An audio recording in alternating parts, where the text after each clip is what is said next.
अभी मैं वापस बुलाता हूँ संदीप महेश्वरी जी को, वो आपसे आगे बात करेंगे, हम भी करेंगे। आइए, come Sandeep. Thank you so much.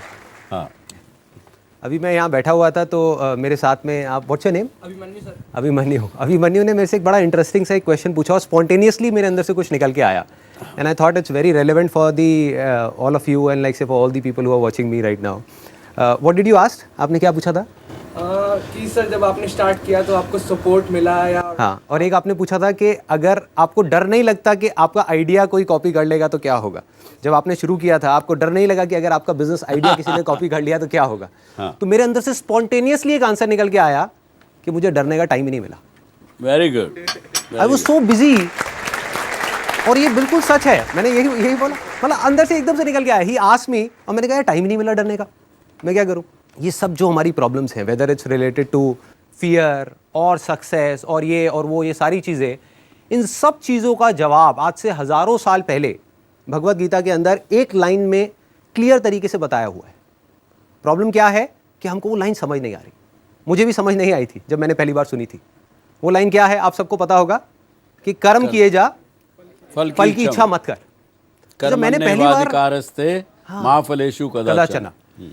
जब मैंने पहली बार इसको सुना, मैंने कहा यार कर्म किए जा फल की इच्छा मत कर, इसका मतलब तो यही हुआ ना कि ये तो बकवास है। क्योंकि आज के टाइम में अगर हम देखें अपने आसपास में तो इसका एग्जैक्ट ऑपोजिट हो रहा है। सबसे ज़्यादा मेहनत कौन कर रहा है? एक रिक्शे वाला कर रहा है कि नहीं? और उसको क्या फल मिल रहा है? कुछ भी नहीं। और ऐसे बहुत सारे लोग हैं जो बहुत मेहनत कर रहे हैं, उनको रिजल्ट कुछ भी नहीं मिल रहा। तो खेल है क्या? खेल क्या है कि हम इसको बारीकी से समझ नहीं पाए। मैं भी समझ नहीं पाया था। फिर जब इसके ऊपर एक एक वर्ड को इसको पकड़ने की कोशिश करी और समझ आया, तब क्लियर होता चला गया कि एग्जैक्टली कर्म करना कैसे है। देखो, कर्म भी सही डायरेक्शन में करना है तभी रिजल्ट आएगा ना। सक्सेस यहां है, आप वहां भागे जा रहे हो। आप कह रहे हो यार मैं तो 10 साल से भाग रहा हूं, अभी तक मेरे को सक्सेस मिली नहीं। तो फंडा क्या है कि डायरेक्शन गलत है।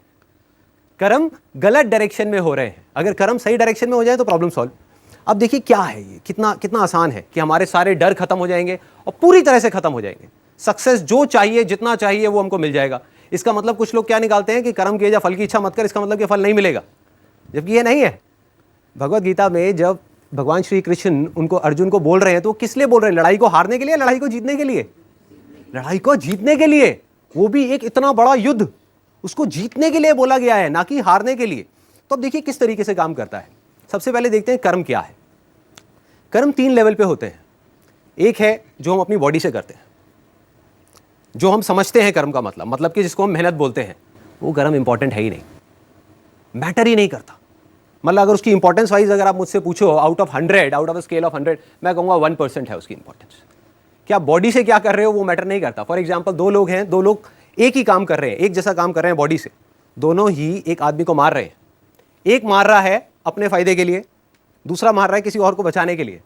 तो बॉडी के लेवल पे दोनों सेम कर्म कर रहे हैं, लेकिन माइंड के लेवल पे अलग अलग कर रहे हैं। तो दूसरा कर्म का जो स्तर है वो है जो हम बोलते हैं। तीसरा है जो हम सोचते हैं। असली खेल यहां है। जो आदमी सही सोच नहीं सकता, क्या वो सही बोल सकता है? इम्पॉसिबल। जो सही बोल नहीं सकता वो सही करेगा क्या? तो सारे जो कर्मों की बात हो रही है वो यहां हो रही है। और वो कर्म क्या है? सोच के लेवल पे। और जिसकी सोच सही डायरेक्शन में हो गई उसकी लाइफ सही डायरेक्शन में जानी है।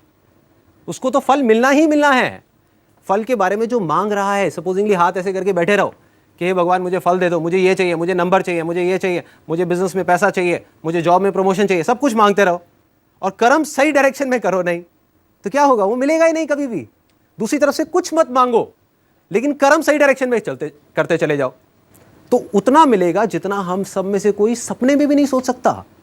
देखो, लाइफ का फंडा पता है क्या है? मेरी लाइफ का एक्सपीरियंस क्या कहता है कि जब तक जो चीज़ नहीं मिली होती, जब तक सक्सेस की खेल शुरू नहीं होता ना, तब तक तो हमको लग रहा होता है कि यार ये भी हो जाए तो बहुत है, ये भी हो जाए तो बहुत है। एक बार वो खेल शुरू होता है, जब उसका खेल शुरू होता है ना, तो इतना आता है, इतना आता है, इतना आता है जितना हम सपने में भी नहीं सोच सकते। समझ ही नहीं आता कहाँ से कैसे कैसे आ रहा है।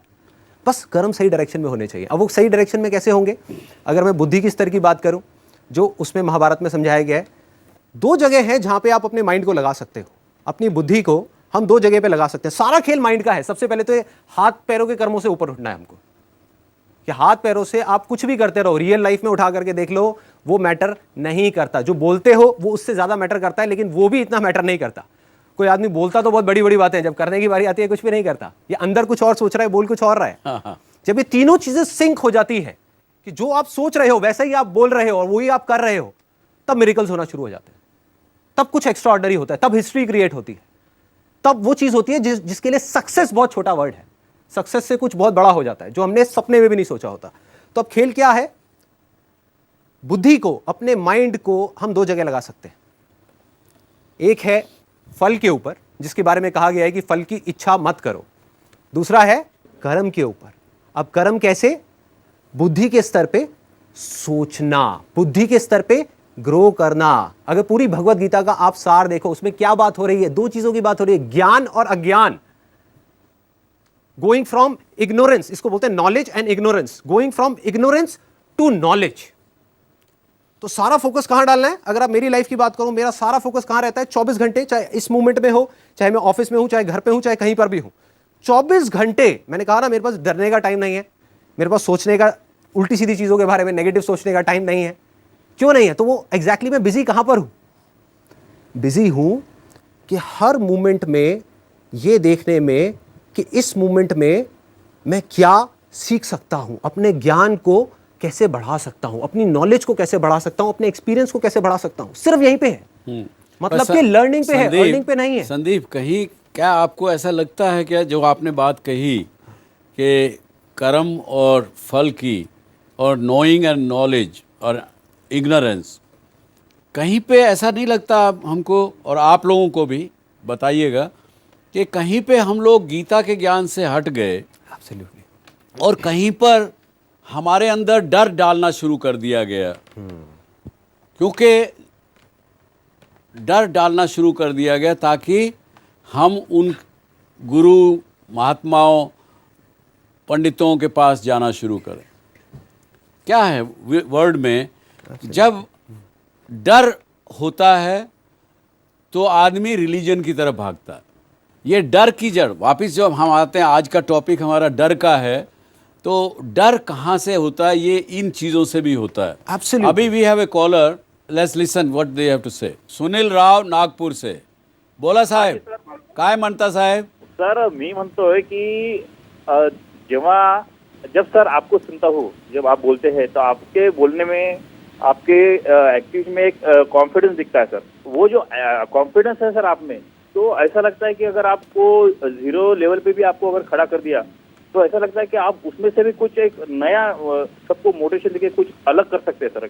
लेकिन हम में वो कॉन्फिडेंस नहीं सर, हम में वो मोटिवेशन नहीं है।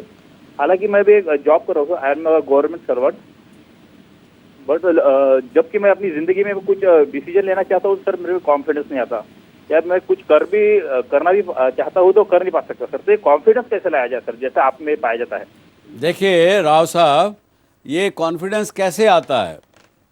क्योंकि जो ओरिजिनल चीज़ है, जो सच्चाई है, जब तक मैं उसके साथ चलता हूँ तो मेरे अंदर कॉन्फिडेंस रहता है। जैसे एक समझिए, आप एक स्प्रिंग लीजिए, उस स्प्रिंग को आप प्रेस करिए, वो प्रेस रहेगा जब तक आप उसको दबा के रखेंगे, लेकिन द मोमेंट आप उसको छोड़ेंगे वो अपने ओरिजिनल शेप में आ जाएगा। एक स्पंज को लीजिए, स्पंज को अगर आप पानी में सोख के उसको दबाएंगे, कितनी देर भी दबाइए, पानी निकल गया, लेकिन वो स्पंज जब तक अपने ओरिजिनल फॉर्म में नहीं आएगा तब तक वो ओरिजिनल नहीं होगा।